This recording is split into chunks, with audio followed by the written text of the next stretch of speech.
Welcome to the MYS Virtual Hangout.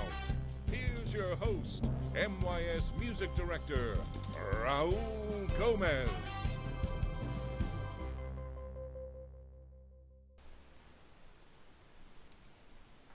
Hello, everybody. How's it going? Brenda, you have 5 online learners at home. That sounds like a busy schedule. Um, you know, everybody, I've been thinking about gratitude and how important it is to just be intentional about reminding yourself of the things that you're grateful for. So, what are you grateful for? I'm grateful for my family, my wife Sarah, my daughter Alma, our little puppy Jasmine. I'm grateful that we're all healthy. Um, and my family in Costa Rica and in Georgia, and so many of my friends, we're all healthy, and we're getting through this together. And I'm also grateful for the opportunity to spend time with all of you on this live stream. It's been a really wonderful, I'm speaking just personally, just for me, it's been such a great way to feel connected to everybody. And I'm hoping that through this platform, you guys are also able to experience some of that community that at the Metropolitan Youth Symphony every Saturday we get together and we get to play music together.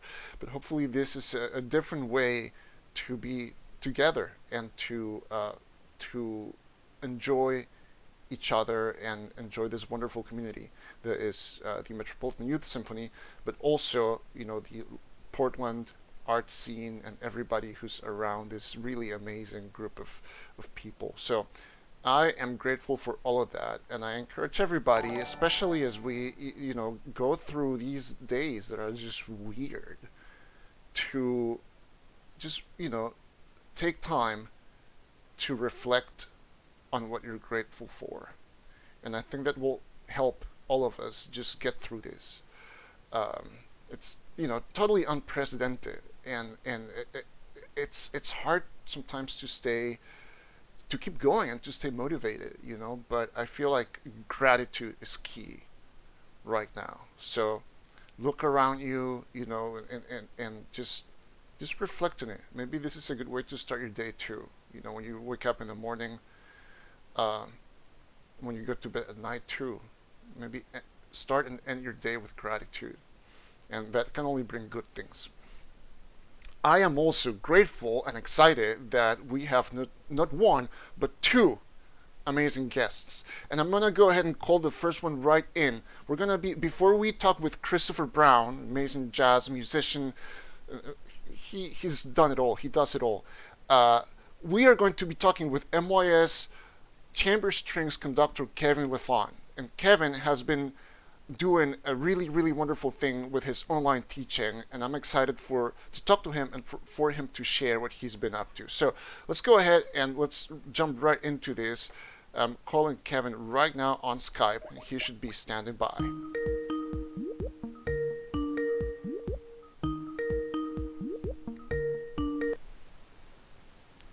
Kevin, Dr. Gomez. there you are. How's it going? Very good. How are you? I'm doing great. I'm very happy to have you on the show. I'm happy to be here. Thanks for welcoming me Yeah, here. well, you're no stranger to doing things online. I was just telling everybody, just pretty quickly, that you're a conductor for one of our ensembles at the Metropolitan Youth Symphony. You work with our Hillsborough chamber strings, but you've also been doing quite a bit of online teaching over the years. Of course, you're a wonderful violinist. So, will you share first about just your kind of background and how you got into online teaching in the first place? I will. For me, online teaching has always been about access, and I've never wanted to replace the energy transfer you get by having a student and a teacher in the same room at the same time. And I first dabbled with online teaching when I was living and teaching in New Zealand, and that was about 12 years ago, and it was very early days in broadband speeds that could cope and couldn't cope with it. And I tried it with a former student of mine, failed miserably, and decided that it was not for us at the time. And then I moved back to the U.S. And then I was invited by my former professor, Professor Kurt Sossman's, who's at the University of Cincinnati College Conservatory of Music. And I had done my master's degree with him, and he reached out and he said, "I'm trying something new. I'd like to invite you and a couple of my students who live in different parts of the world to be available through my website. Don't worry, we'll pay you to teach lessons by Skype." Well, that was 10 years ago. And I started doing it, and I had students in India, South America, Italy, just remote places in the world where they didn't have access to violin teachers at either the level that they wanted or needed, or at all. It was quite remarkable. And my funniest experience with online teaching was when we changed clocks. And we changed time zones, and several of the places I was teaching in changed time zones, but at different times, and some didn't. And I had this complete meltdown. And I yelled out to my wife from the other room. I said, "I can't cope with this time zone change." And she said, "You just do this, and you do this, and you figure it all out." And my brain melted down. And I realized that what are we grateful for? I was grateful for my wife to help me through that.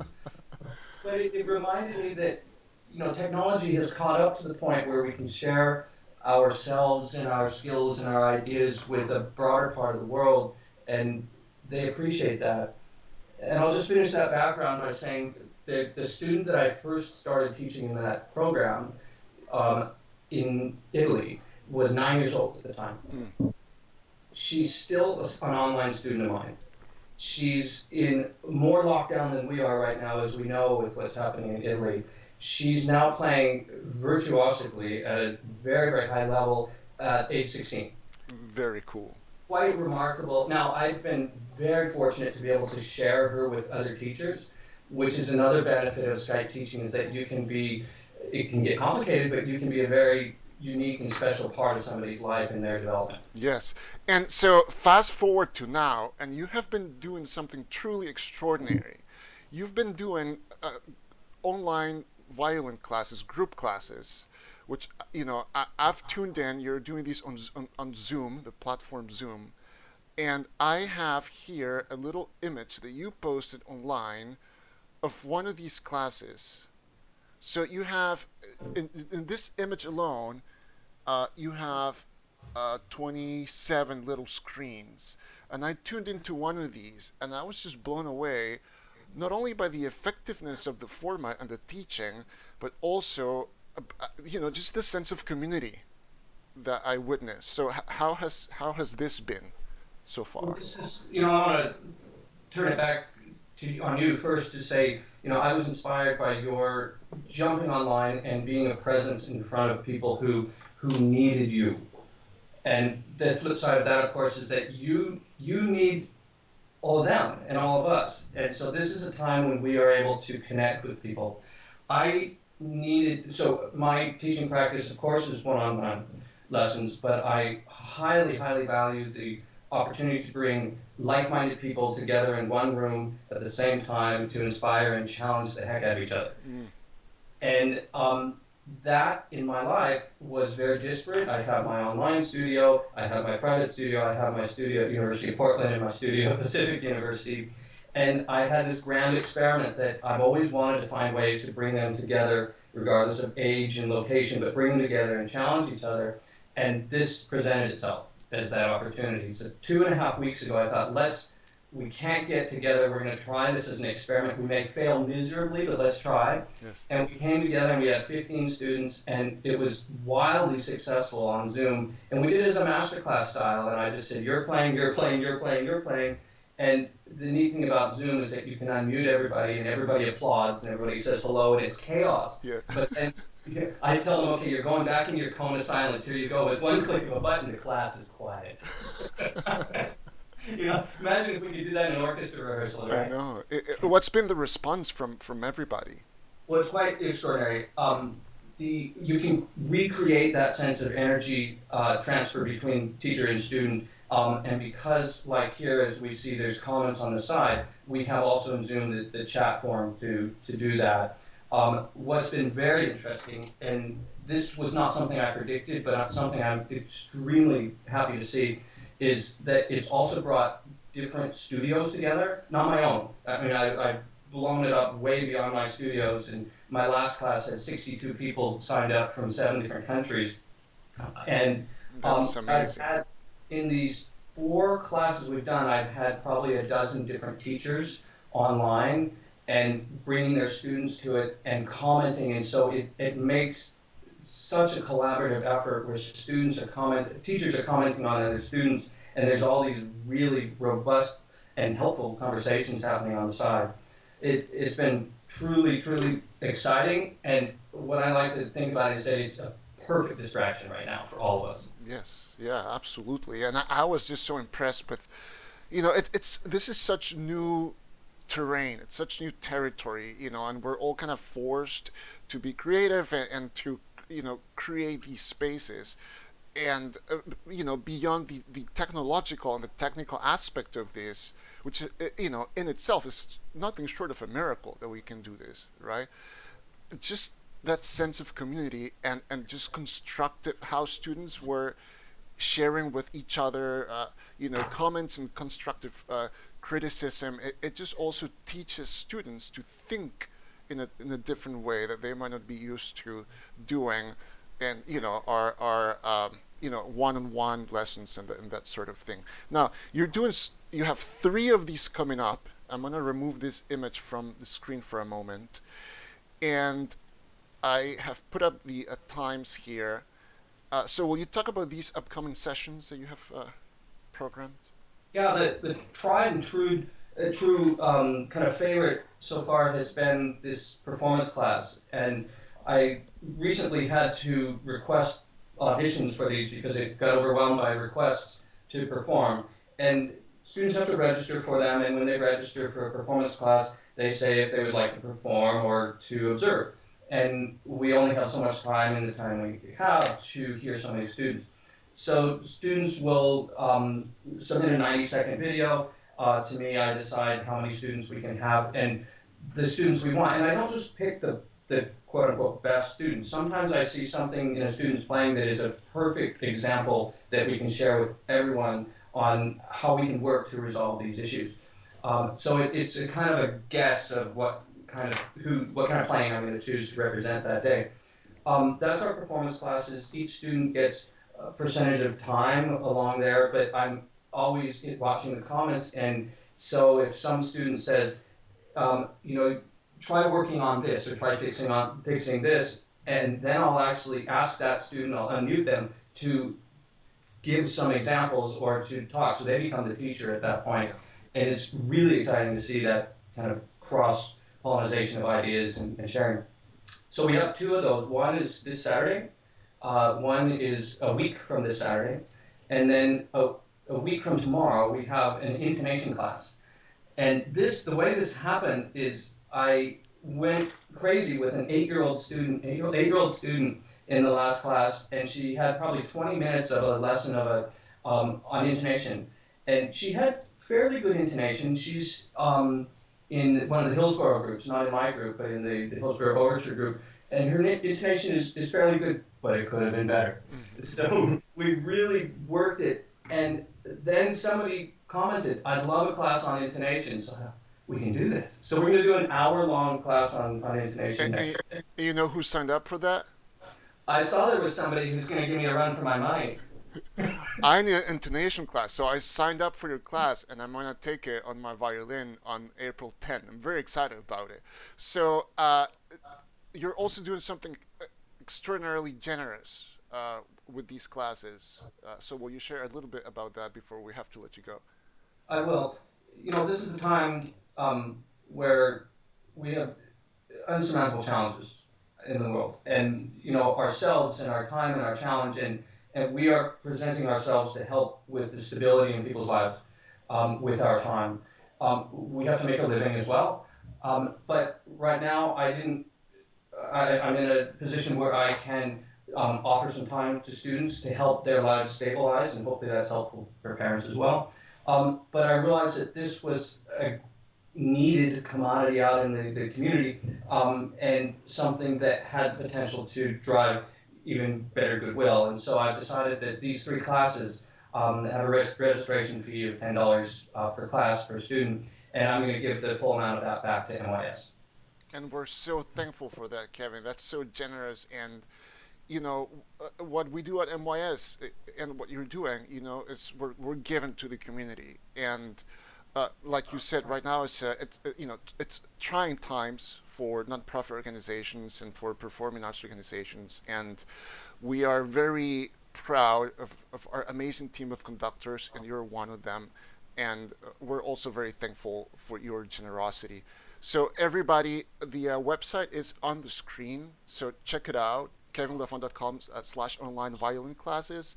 And Kevin, we're going to have you back on this show for a full episode, and we'll play games and we'll have fun. We'll have a little performance sometime the week of April 14 or so. We'll announce the date soon, but I'm very much looking forward to having you back.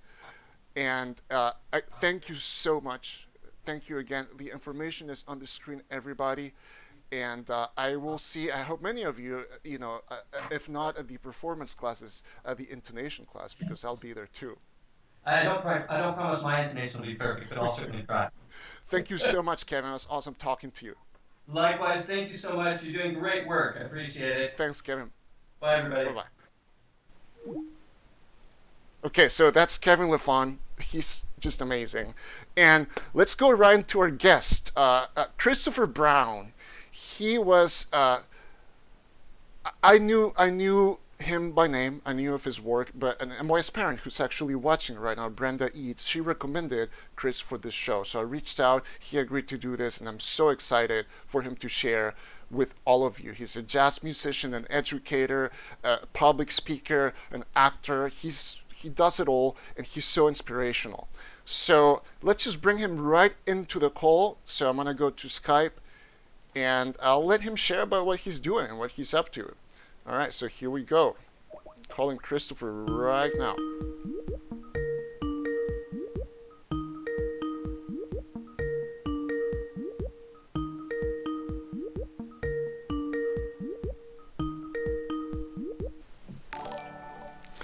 Hey, there you are. There we go. How's it going, Chris?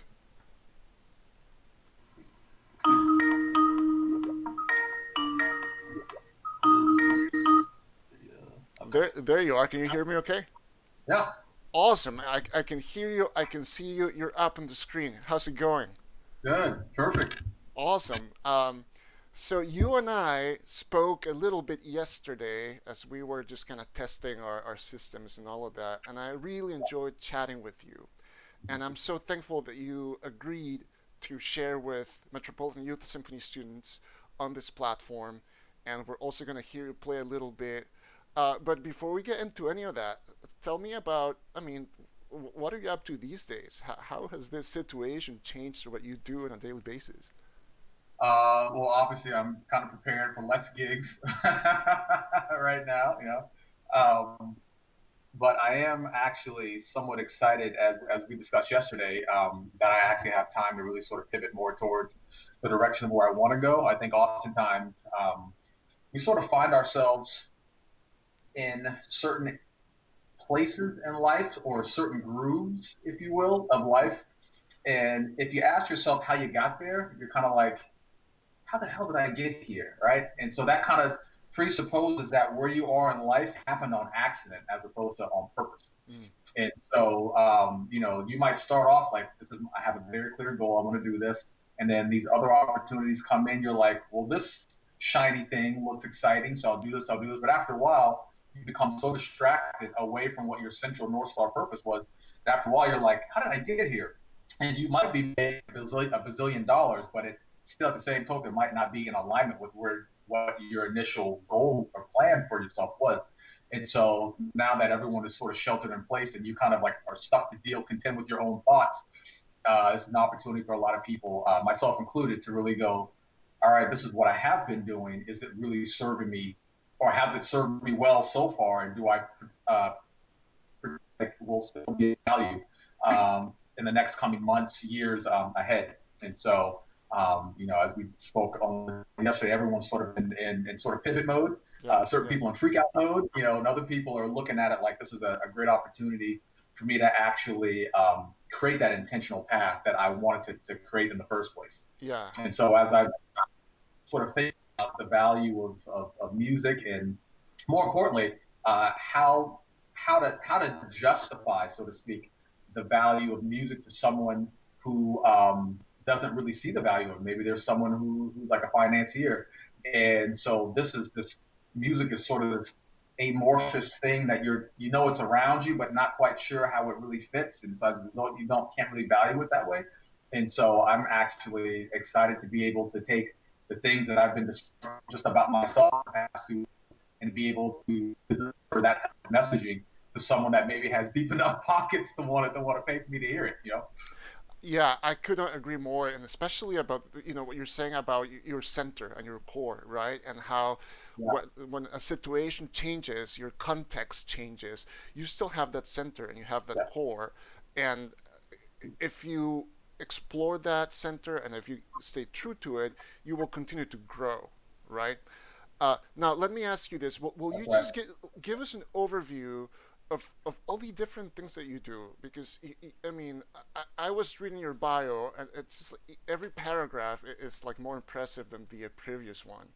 So, especially for people who don't quite know your work, will you give us an overview of what you do, or what you, or let's say, before pandemic, Yeah. yeah, It's kind of fun. It's sort of like the BCAD version that we're all I kind know, of like living through yeah, yeah, before Corona. You know what I mean? right, right, Because that would be BCAC.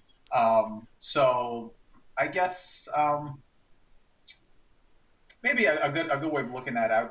Maybe I'll just kind of give you guys an overarching kind of idea of like where I've been and what I've made. And the reason why I say this because I remember I was prepping for it a while ago, and I was like, what's the best way to sort of tell my story in a way that the assertions that I give will actually make sense to you? And I think it's important for you to know where someone has been geographically speaking, and then where they've been mentally speaking as well, because the places that you go to, like let's say if you found out I've lived for like 5 years in like Brazil, that's going to go, oh, chances are you that impacted you mentally kind of way.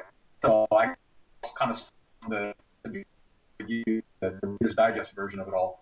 So born and raised here in Portland, Oregon. Went to Wilson High School. I started off by going to Grant my freshman year, but the music program stunk at the time, so I chose to go to Wilson High School because they had a folk and jazz one at the time, and so I went there, and that was a fantastic period of time for me because I was in a great environment with a bunch of other like-minded kids that were also as gung ho about music as I was. So we were all pretty much like self-starters. We didn't need to have, like a lot of from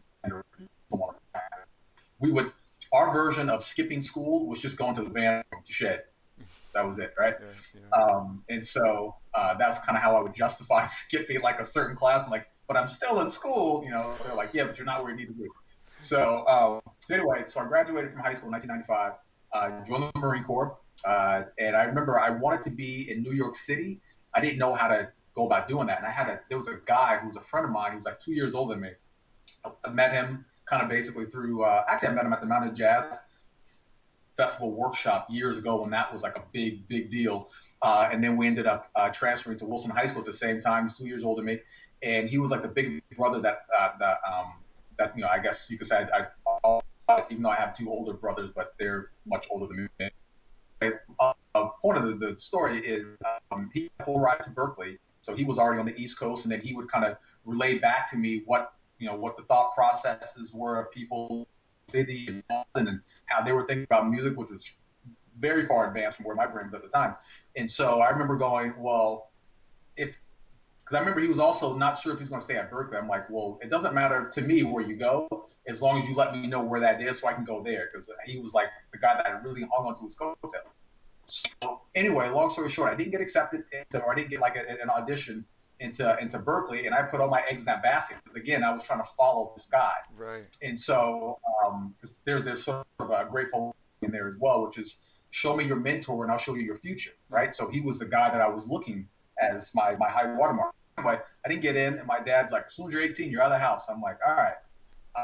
So he's like, have you thought about the military? I'm like, hell no, right? At the same token, I was also a jock at the same time.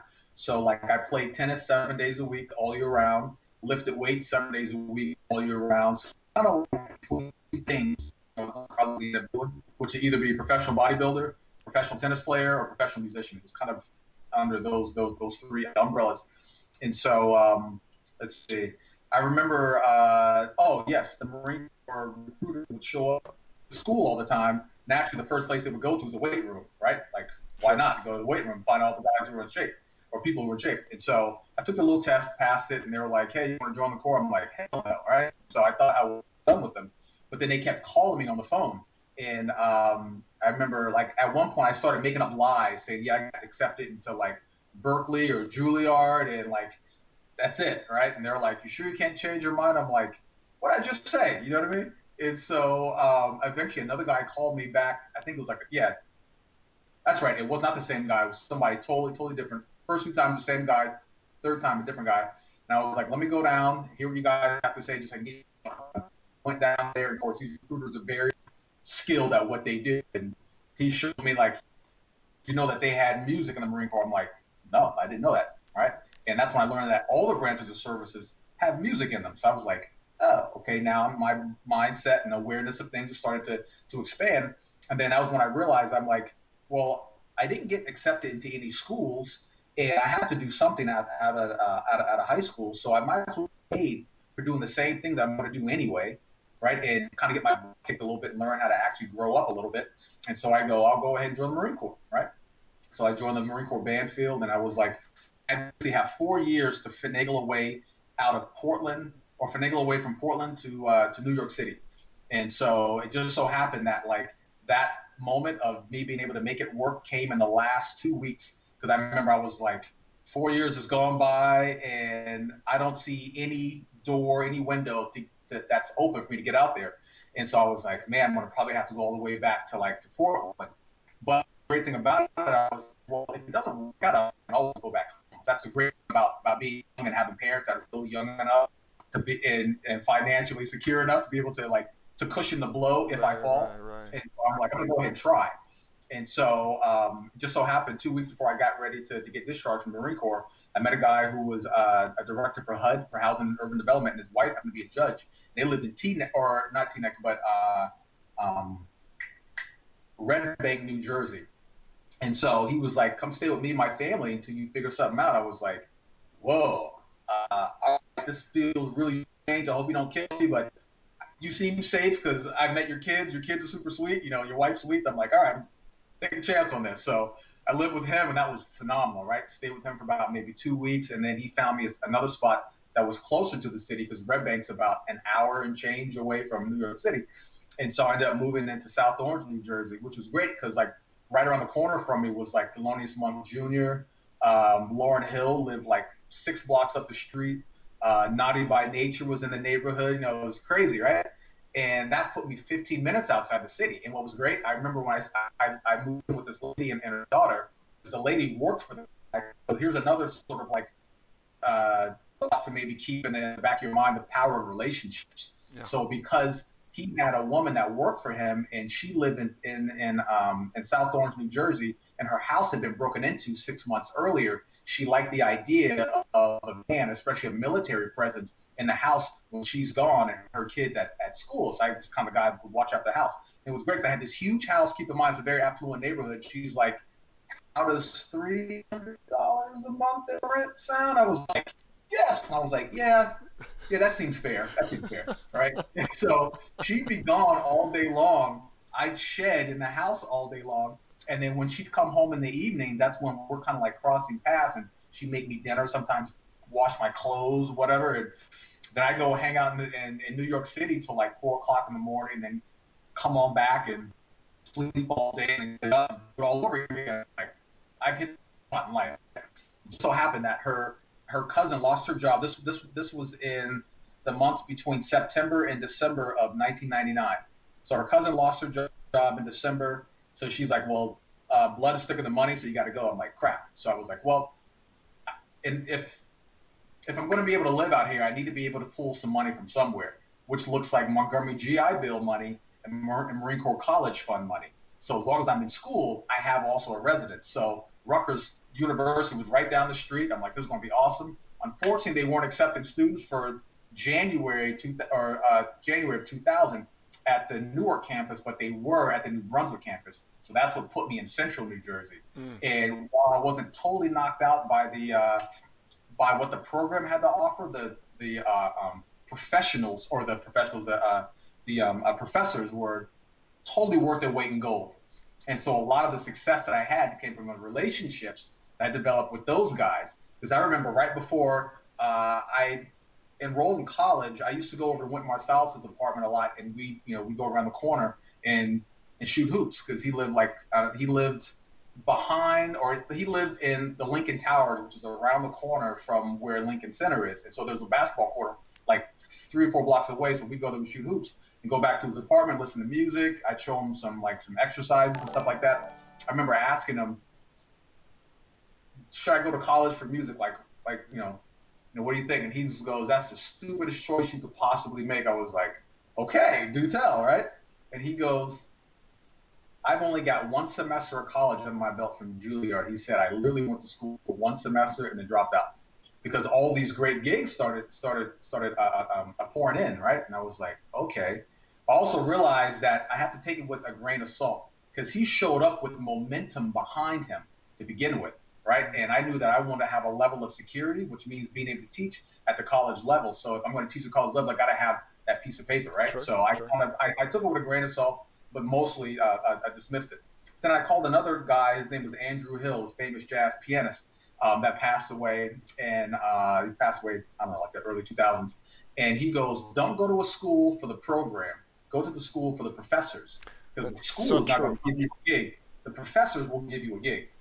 Hence the reason why my time in New Brunswick was so fruitful. Because I remember my old teacher, Ralph Peterson Jr., he would give me his keys to his house, which was in like Sayreville, which was south of New Brunswick, about maybe 20 minutes. New Brunswick's 45 minutes away from the city, so an hour total, just from the bottom of Manhattan, right? And he goes, here's my keys, go to my house, get my drums, drive them all the way up to like Harlem, perhaps. I remember there were a few times where I had to go to Harlem.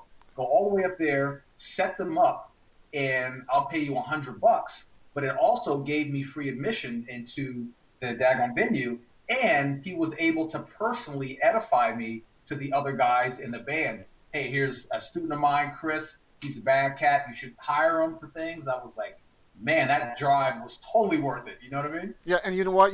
What you said earlier stuck with me, and I think it's going to stick with me. Show me your mentor. Show me your mentor, so I'll show you your future. And that's exactly what this is. I mean, you are creating these relationships with these amazing musicians, and some of them older than you, some of them your contemporaries, but you're creating these relationships and these connections. And it's been my experience that over time, over the years, like all of those people that I've met in different stages of my life, they have stayed with me in different ways, right? Mm-hmm. That's right. Yeah. And it's I like so for starters, I'm a huge leadership buff. I love reading John Maxwell stuff and people like that. And one of the things he always says is the bigger the dream, the bigger the team, right? So for example, you think of like the classic definitions of wealth, which means having ownership of the means of production and distribution. So with that said, we would have never known the names of people like Prince, Michael Jackson, Wynton Marsalis, and these famous people because they did not have ownership over the means of production and distribution of anything. It took a lot of other people around them that you don't see that enabled them to be able to have the space in their life to just focus on their craft. And so that reminds me of a YouTube clip I saw maybe like a year and a half ago of Bradford Marsalis, where someone interviewed him and they said, so what's new these days? He's like, kind of more the same, I guess. And he goes, no, actually, there is one thing that is different. He goes, what's that? He goes, I stopped hanging out with broke-ass jazz musicians. And he was like, all right, explain, right? And he was like, I started hanging out with doctors and lawyers and all these other people because the people that have the juice to get you to where you want to go are people that probably are owners of something, right? Most musicians are just musicians. Now, there are some musicians that have other kind of acumen to them. Like Kenny G he got his degree in accounting. right? And so he's got a level of financial intelligence about him that allowed him to make really smart investment choices. Like he was one of the earlier investors into Starbucks, Is and that there's right? also something related to him having kind of like inadvertently helped to create the idea for the Frappuccino. So imagine when you have all that asset income coming in behind you, you don't have to worry about where your next paycheck's coming from because you can just focus on your thing and everything else is extra, right? Yeah. And so that's something that, oh, talk about show me your mentor, I'll show you your future. Unfortunately for me, a lot of my mentors weren't very financially savvy. Mm. That's the other downside, right? And so that's why you got to have a lot of mentors in a lot of different areas of your life. Yes. It's like you can't put all the pressure on your mom and dad to feed you everything. That's why you need the help of the village, which is like your cousins, your uncles, your brother, the the candlestick maker, the baker. You know what I Your mean? community, yeah. Yeah, your whole right. Yeah. You know, only way it works. Yeah. So look, Chris, let's shift gears just for a moment Yeah. here. I would love to introduce, we play a couple of games in this show, and one of them is two truths and a lie. Okay. So you sent me three statements, so let's go into that right now. So I'll have you read them in order. I'll reveal them on the screen. Now, our conversation so far has given people who don't know much about you some information and some context. So I think that's going to make this even more interesting. So do you have Okay. those statements handy? Yeah. All right, so let's go with statement A. Okay. So the first one is Christopher is a 20-year veteran of the Marines and Army. Okay. So we heard a little bit about that, but not enough detail to really know if this is Yeah. true or false. So that's a good one. What's the Uh-huh. second one? The second one is Christopher has appeared on the Maury Povich show. Okay. There's your statement B. And let's hear statement C. Christopher was an infantry Marine. Okay. So I've put those up on the screen, everybody. So if you're Okay. watching, we just learned a few things from Christopher. But here are three statements. One of them is a lie. So your mission, reviewers, you're going to vote on the comments for which one of these statements you believe is a lie. And we will reveal the answer towards the end of our session here. So we're going to leave those up for a little while. So let's take it back to when you came back to Portland. Okay. So how long have you been back? I've been back since 2012, Okay. and I came back because my mom died the year before that. Oh, I'm sorry to hear that. So that was one of those deals where, like, I knew I wanted to come back anyway because that's what my dad did. Like, he left, went off, did his thing, and then came back because he wanted to be close to his mom and dad, right? And I always thought to myself, I think Portland's a great place perhaps to raise a family, but in regards to launching a career in music, I didn't really see that as being a viable thing to do. It seemed like when people get good, they leave. They go to LA or go to New York, right? And so I was like, oh, I'll try the same thing again. Show me your mentor. I'll show you your future. Yeah. And so at the point that I had kind of gotten to a point where I'm like, okay, I've pretty much played at the majority of all the main spots in New York City, as well as having played with a lot of the heavyweights. I'm like, I think I'm kind of ready to start transitioning back home. Yeah. And so, but I just didn't know when. So when that happened, that sort of like sped that whole process up. So. And you've spoken about mentors and community, and now you're talking about family. So for those of you who don't know, will you talk about your dad a little bit? Yeah. So my dad is Mel Brown, and born and raised here in Portland, Oregon. It's funny. He was born at Emmanuel Hospital back in July 25th, 1944, but he was born in that area that's considered the Red Line district. So what that means is that if you were black, you couldn't own property, let's see, south of Broadway, east of Union, which is now MLK. And then I think the borders, of course, would be the water, right? And then, well, both bodies of water. So the Columbia River and then the Willamette River. And so a place where I play at often is called the 1905. And 3 blocks from there is a place called Unthank Park. And so Unthank was a doctor. He was a doctor that delivered all the black babies in that neighborhood. So my dad was delivered by Dr. Unthank. Wow. Okay. That's kind of an interesting little thing, tidbit of information to know.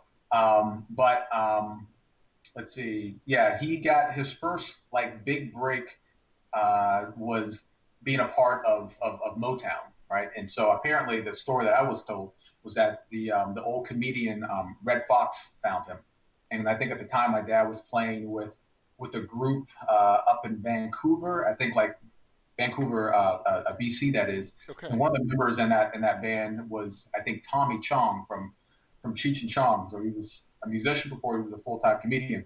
And so yeah, so he got in via the band Martha and the Vandellas, because back then apparently they would always have comedians attached to these bands. So it kind of helps to obviously set the mood, which I would love to see more of that happen here in town, right? Connecting music with comedians. And yeah, so we spent, I think, a better part of like 20 years, I guess, as a studio drummer for Motown. And I remember him telling me that when him and my mom got married in '74 and they came back here to Portland, he said the jazz jugular had been like completely cut. He's like, the only thing you could really find is like rock and roll and country. He was like, it was probably more country than rock and roll, he remembered. And so one of the things that he said that he was considering, he was like, well, should I stay or should I leave, right? And apparently my grandma was like, well, you could either run from the problem or you can try and solve it. And so, but he loved his parents enough to want to make the move or make the decision to stay. Yeah. So one of the things he said he did, he started looking for opportunity, which right now with COVID-19 having sheltered everybody in place is an opportunity for people to figure out what opportunities are being presented now and how do you take advantage of these opportunities. So he said he noticed that there was sort of an ignored market, which is the individuals who are musicians between the ages of 18 and 21. So that means that you're not in high school anymore, but you're also not old enough to frequent the clubs. Right. So what do you do with these people, right? Especially if they're not like in school. So he created a jam session where it was $1 a head to get in. It was like a 6-hour long jam session. And he said within, I think, a month or 2 months, he was able to pay everybody in the house band $75 a man. Like, that's a lot of people, a lot of bodies circulating through there, right? So he identified a need and he found a way to fix it. And so he said once that got up and going, then he left it to Thayer Memory, I think, to run. And then he started setting up shop in other parts of town. So he just kind of went around town just planting seeds, get it going, and then pass on that leadership to somebody else and then start something else and pass it on, start something else, pass it on. And he said he always tried to liken himself to like the Godfather, right? Just going around like setting stuff up around town. And so he's, that's sort of been his moniker, I guess you could say, is that people have dubbed him as the Godfather of jazz here in town. He's a legend. Like the 70s on up till now, because of that type of work, that type of vision he's had of creating a better world in music. And of course, he's a drummer. You're a drummer, but you're also a multi-instrumentalist, and you're going to play a little something for us, not on the drums. Yeah, on piano. So will you talk about that, and then we can just go into your performance for us? Sure. So the song I'm going to play for you is entitled Throwback. So I remember I got called to do a European or Eastern European tour back in like 2010, and I remember on one part of our leg, the pianist lived or still lives in Vienna. And so we happened to have like 4 or 5 days off. So I stayed with her and her boyfriend, and they had this gorgeous apartment that was like the top floor of some 100-year-old like apartment building. And they had pianos in literally every single room. And so since they were on the top floor, you could look down and you see like just a whole like panoramic, like 180 panoramic view of like the center of. And so I remember thinking there's a bunch of old stuff all over the place. And it'd be criminal if I left here not being inspired to have written something. So this song was written in that apartment. So it's called Throwback. So let me turn this thing off over here real quick.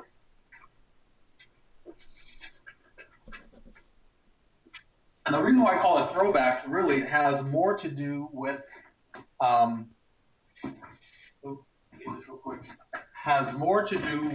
the fact that the music that kept me entertained on the bus when I was going to Wilson High School, because obviously Grant High School is in my neck of the woods, but Wilson isn't. And so I'd have to get on the bus, and it's like a 45-minute commute, it seemed like.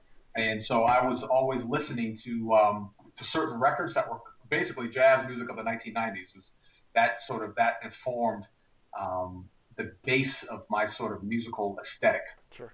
And I like that because the fact that the people who came out in the 1990s, while their music was very forward thinking, they were still alive at it, or yeah, they were making music at a time when the masters were still alive, so they had access to create relationships with the Count Basies or the Duke Ellingtons or the Charles Minguses, like Dexter Gordon, people like that. And it's like it's super important to have these relationships with these guys and girls, mostly so you can have them download into you their stories, because you can read a book all day long, but as we know, you can edit a book. It's Hmm. very easy to do that, right? And just because it's written in a book doesn't mean it's right. Like, you know, if you had a choice, would you rather read Miles Davis's autobiography or just go to his house and have a long conversation with him? Like, I'd rather just Right. talk to him. You know what I mean? No, Because no he's going to question tell you about stuff, that. right? Yeah. Plus, he's also going to tell you stuff that he didn't want to put in the book anyway, Hmm. right? So it's important to get those types of perspectives. So anyway, this song reminds me of all that music that came out back in the 1990s that kept me entertained. Awesome. Thank you. Yeah.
sir. Yes, sir. Yes, sir.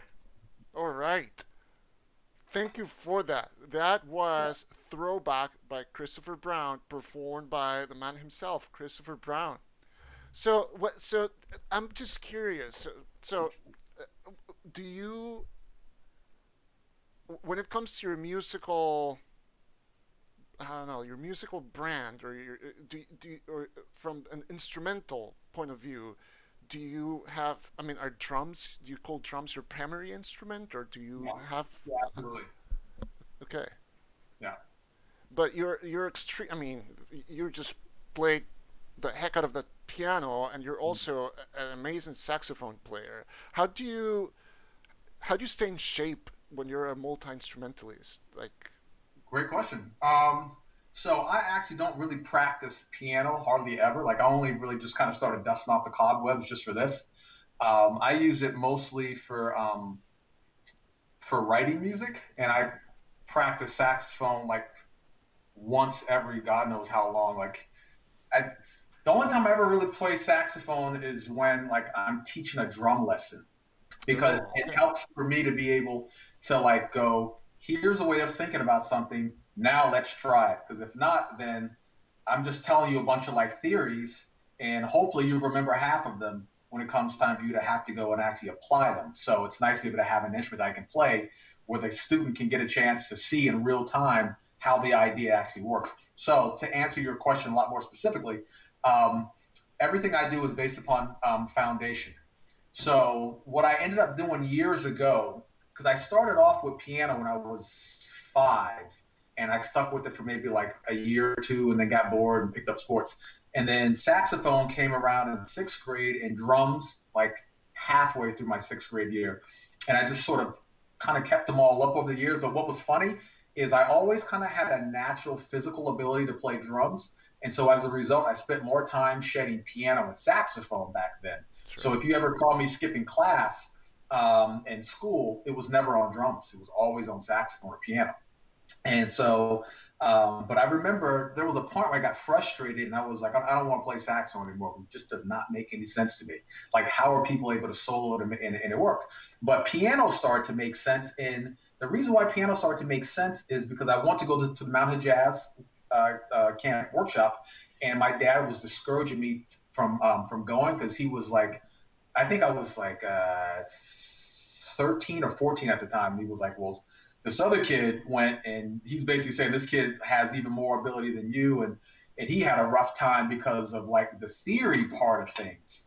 And so I said, I'm gonna show you, right? So I would stay up till like 2 o'clock, like every morning. I think when I was like 14 or 15 years old, trying to figure out how the piano works, understanding theory. So I pulled out some books, and I just would go to work, and I was like obsessed with figuring this thing out, but also trying to prove him wrong, right? And so I eventually did that, and I remember going, I don't know how scales, all these associated scales work, but I do know how to figure out chords. All I knew really was like, you know what's funny? How I learned how to play my major scales is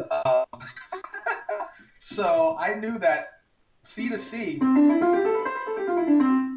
works. That's not wrong. You can't screw that up. Screw that up, like I don't know what to tell you, right? And so instead of me go, all right, well just shift everything up a half step and figure it out mathematically that way, I figured it out by sound because Mm-hmm. it just didn't dawn on me at the time. So I was like, no, that doesn't sound right.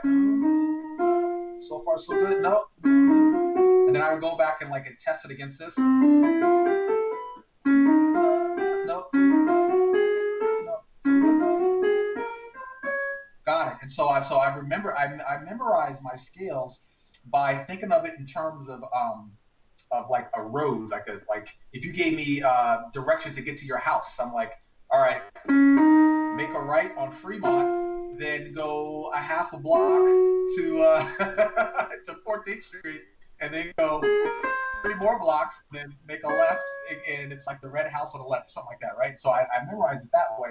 But the point is the piano started to make a lot more sense to me as a result of putting a lot of time and effort in that. So I go, oh, well, what if I just change the way I think about the saxophone? I mean, like 2 or 3 months actually to nail this. And so when I play my saxophone, when I hit a C on the saxophone, I imagine myself touching a middle C here. And the reason being is because I can see everything on the piano. Yeah. I can only play one note at a time, and I can't see it really, right? And so since I got accustomed to practicing all these different shapes, I knew that if I make this shape, that if I made the same shape on the saxophone, that I would get that same sort of like melodic hue or color, if you will. And so now, whenever I practice something on piano, I can automatically play it on the saxophone because I saw it on the piano. Yeah. So when I play, because again, when I play saxophone, I see a piano. So I just have to program myself to know how things go on the piano, and it automatically comes out here.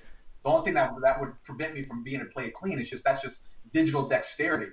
But the basic concept of it comes from me hearing it and most importantly seeing it. So that's why piano is super important. The same thing that Dizzy Gillespie said to Miles Davis. He was like, how come it is that when you play or when I play that I don't sound like you really? And he was saying it's because you don't play the daggone piano. He was like, in fact, you actually are playing the same stuff I'm playing it. You're just playing it down and octave because he had more physical ability than Miles. He was like, you should learn the piano. So Miles always attributed that breakthrough in his musicianship to becoming more proficient on the piano.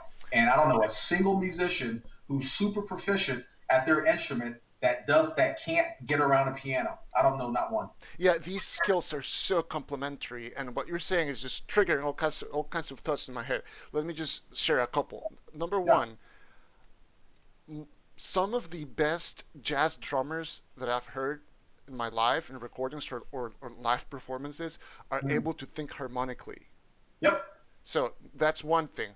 Number two, yes, everything is in your brain, and this skill that you basically taught yourself, the way you learn your major scales, also allows your brain to become really proficient at just transcribing patterns, right? Mm. And I cannot tell you how badly classical musicians and young classical musicians would benefit from training their brains to do just that. And a lot of people watching are some of our advanced young musicians in our symphony orchestra. Like when you practice your scales or your technique, just add improvisation and creativity into your practice, create a pattern, and then play with that pattern, transpose it, flip it, inverse it, and that's going to give your brain a dexterity that you might not get if you're just looking at a scale book and just playing scales like you're reciting, I don't know, some text, right? Huh? And I think there's so much to gain for all musicians. And I think jazz musicians you're kind of forced to do this because that's how you learn, that's how you improvise.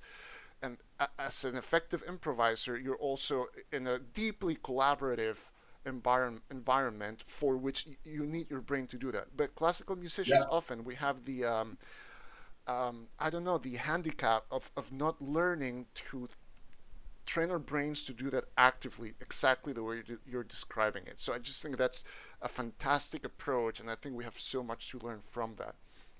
Now, It's funny. I want to say it's funny you just said that because there's a trumpet player here in town named Charlie Porter, and somehow I have no idea how we missed each other in New York City because we were friends with all the same guys, same circle, and never crossed paths. But Charlie lived; he lives here, and he used to take he used to study from Winton. He said one of the things that Winton taught him is that when he's playing through like a classical passage, if he hits a certain like set of intervals that's hard for him to negotiate, he turns that into an exercise. So like right, and he practices it on every part of the entire horn. Then he goes back and plays it. So that way that impediment is no longer there. yeah, yeah, it's so fascinating, and I think again, we classical musicians need to do that in order to really free our brains and be truly creative. So, Chris, look, let's go ahead and let's go back to your two truths and a lie, and Okay. let's reveal each. So, let's go ahead. Let me give people just a few more seconds to vote if they have not All right. voted. So I'm going to go ahead and read these out loud for everybody, and then we will reveal one of the truths. Okay, so statement A: Christopher is a 20-year veteran of the Marines and the Army. Statement B: Christopher has appeared on the Maury Povich show.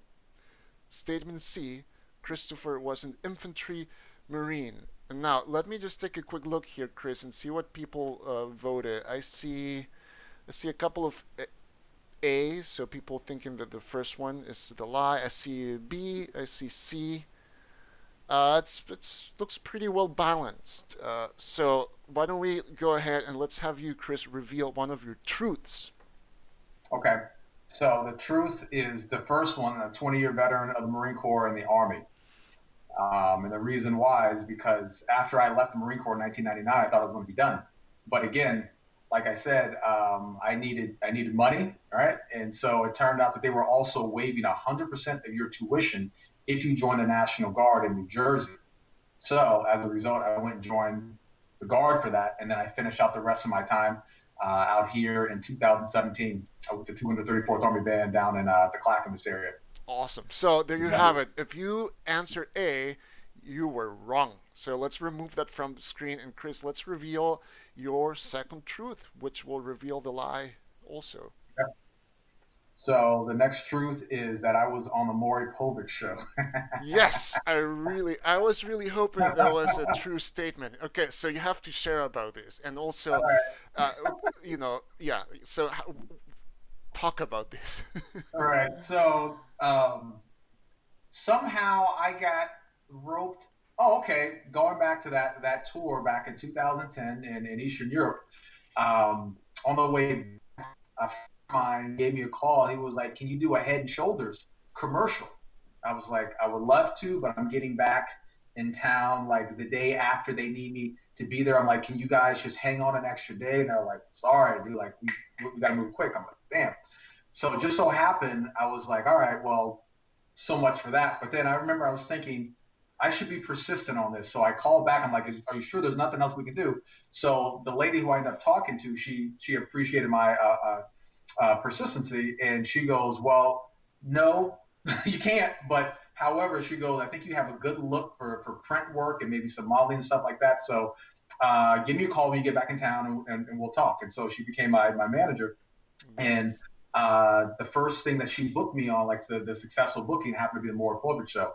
And so on those shows, there's always those reenactment scenes. So that particular episode, Adriana Bailon, which was Rob Kardashian's ex-girlfriend, she had a segment called Office Place Romance. So I was supposed to like be the guy who's pushing up on the girl at the water cooler at work, or sending some salacious text in bed, to somebody or whatever. So I basically just got paid to just pretend to make out with a really hot chick for about 6 hours. Wow. Well, that was an unexpected statement, and I see several people who thought that was the lie. Turns out that is true, and that's so fun. So statement C is the lie, in that you were not an infantry No. marine. So Yeah. there you have it, everybody. If you voted C, you were correct, and I don't see a whole lot of C's, so I think you fooled a bunch of people, Chris. So good job on those. And Chris, it's been so fun talking to you and hearing you play. Is there anything you would like to plug that you're doing these days, or anything you'd like to bring attention to that you want to share with everybody? I guess. Well, okay. So, in light of how everyone's been sheltered in place and people having to think really creatively as to how they're going to monetize their efforts, the thing that I'm really interested in doing right now is using music as a means of expediting people's um, learning curves. So, for example, and I say this to people, or I challenge people on this question all the time, people who have graduated high school and college. You probably couldn't name 5 things that you learned in your first 18 years of your education that has like greatly impacted the way you walk, talk, and move in this world. And so there are a lot of things that I wish that I had been taught when I was in school, but because it was never presented to me, I didn't know that I needed to actually care about it. And so since we're since the whole point of putting kids through an education system is to prepare them to become, self-sufficient adults in the future, there's certain things that you're going to have to know about, because if not, then you're sort of like at the mercy of whatever, which would be like learning how the plumbing in your house works, understanding how electricity works in your house, how to be able to fix your car, how to buy a car, how to buy a house, how to maintain your health. Oh my God, financial literacy. Like, in fact, a lot of where a person is in life is absolutely um, related to the level of financial intelligence that they actually have, right? And so it would have been great if someone had said, all right, here's these things that we have to teach you, but here's some other things that are really practical in your day to day life that you have to care about. Because, in fact, perfect example, I remember when I was living back in Jersey, I needed to replace my headlight in my car, right? I could have done it, but I didn't have the right tools. So I happened to be driving, so I drove over to like a Pet Boys, is what it was. And I remember the guy goes, "Yeah, it's going to cost this amount of money to change your headlight." I'm like, "That doesn't sound right at all." He was like, "Yeah, 'cause I got to remove this, blah, blah, blah." I was like, I literally walked over. I'm like, "Watch this." And I stuck my hand in the thing. I'm like, I'm almost touching this stupid thing. Only problem is I just don't have the tool to move this out of the way. I was like, "Let me talk to your manager." So I talked to the manager, and the guy was like, "Oh, yeah, I'm sorry, blah, blah, blah." And then they lowered the price, right? But had I not known that, I would have ended up having spent an extra like 50 or $75. Hmm. So use this time to expand your set of skills beyond things that you would, normally be exposed to. In school, right? Like the Yeah. practical things that you have to care about Yeah. in day to day life. I, Like, even like, for example, like when my mom died, I'm like, God, I wish someone had explained to me what this process looks mm, like. yes. Like, you the parent, you go, so what are the steps? I don't know. No one ever talks about that. Yeah. Like, what's the process to getting married, like, and having like a, being able to work within your budget. Like, what are all the variables at play? Like, it's nice to know these things. You can start practicing, think about them now.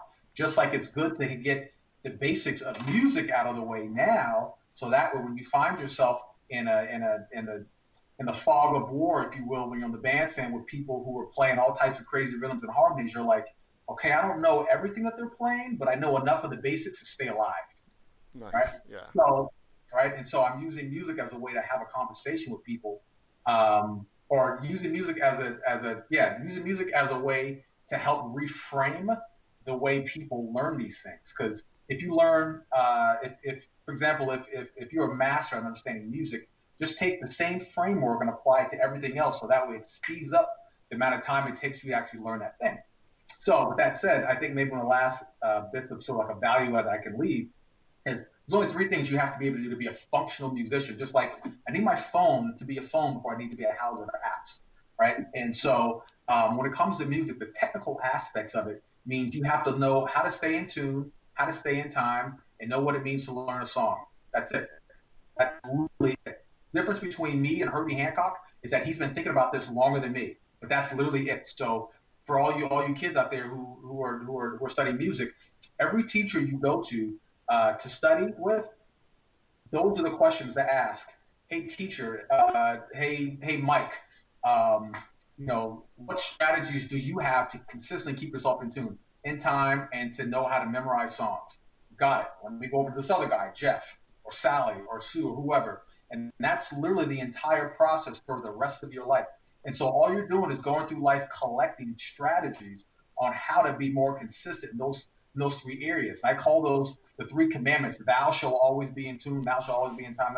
Because when you're in violation of one of those three things, people give you the side eye. You're like, yeah, Mike, man, his time is crushing, but the intonation's a little weird, or the intonation's great, the song was great, but man, his time was slippery, right? And or you have all those things together, but you're like, he kind of chowed the daggone melody, or he's not really knocking out the chord changes on this thing so well. And so when you're deficient in one of those areas, you leave room for greater degrees of scrutiny, right? Like, imagine like if you're watching a movie and there's some weird like technical glitch and there's this high pitched sound that's like nails on a chalkboard. You can't enjoy the daggone movie because you're distracted by this, So when you can't do these things, you are distracting the listener from enjoying what you have to play. Right. Right. So everything I do literally boils down to that. And for example, like here, and this maybe I'll give this last little thing. I don't want to keep it forever. Is if you think about the fact that we are all pulling, they're playing the same 12 notes in our Western tonal system, right? And the fact that the majority of the scales we use are comprised of 7 notes. 1, 2, 3, 4, 5, 6, 7. And it starts all over again, right? However, obviously, we build chords in thirds. So 1, 3, 5, 7, 9, 11, 13, right? And then it starts all over again. So you go, if this is basic chord structure, this is considered upper structure. Where do these notes come from? They came from down here, right? So the problem that a lot of people have who are trying to become advanced soloists when it comes to playing jazz music, when they play stuff down here, you go, that makes sense. When they play stuff up here, it never makes sense, right? So the key to playing outside is learn to play in another key. Because you think about it, if you play an idea that would normally sound good here, but you play in a different key, you play it here, they go, well, something different just happened, but my ear still wants to accept it because the idea in and of itself is strong. So anytime you go and you transcribe somebody's soul, you go, woo, what was that? Chances are it was a major triad or a minor triad, or because there's only four types of harmonic sounds: major, minor, augmented, and augmented and diminished. And so however you organize these things will give you a completely different a composite. But the triads, right? So when I'm playing and soloing, I'm actually not trying to be a stylist. I'm actually trying to take all style out of the equation, because style is not for you. It's for somebody else. So like if you hire me, you're not hiring me because I have a style. You're hiring me because I know how to play the drums, right? And if my job is to be functional, that means that my eyes are on you and I'm trying to help you and the rest of the musicians on the bandstand. If I'm saying this is my sound and I'm holding on tight to it, this is me. Like, don't encroach upon me being myself. Then that means my eyes are on myself. And if my eyes are on myself, that means that they're not on you. Yeah. Right. And so that's the reason why when musicians play, jazz musicians play, oftentimes when they have that kind of me-centric idea, it sounds like a jam session. It never sounds like an actual band. Yeah. Because they're not of service to other musicians on the bandstand. So if you take your eyes off yourself and you just focus on being helpful, then the audience will perceive you however they're going to perceive you. You have no choice in that matter. So who cares if you have your own sound? I'm not trying to have my own sound. I'm trying to be useful and help the music. Yeah, and that's the key to, I think, being a great collaborator and a great ensemble musician. And I think that's a great message to, you know, for all of our young musicians to take with them, not only as they figure out how to spend their time in the next few weeks, but for the rest of their careers. I think that's a wonderful approach. So you're sharpening your tools, and then, you know, training your brain, and you'll be able to be open and be a great collaborator. Chris, thank you so much for spending time with us. It's been such a pleasure talking to you. Um, and what you shared has very, very, very great value for all of us, myself included. So I'm very grateful to have you. I hope to see you and hear you in person very soon. Absolutely. Yeah. Thank you again, Chris. Take care. Thank you. All right. Okay, everybody. Just a truly brilliant mind of music performance and creativity and collaboration. We have an amazing lineup of guests. Tomorrow, Friday at 4 p.m., Maria Garcia, an extraordinary pianist and a very open and giving and generous collaborative artist, is going to be talking with us. And we're going to be talking, among other things, the do's and don'ts of when you, as a young musician, are playing with a pianist. And then next week we have also an incredible lineup of guests. You can see 3 of them on your screen. Nancy Ives, principal cello of the Oregon Symphony. Juan Felipe Molano, music director of the Seattle Youth Symphony.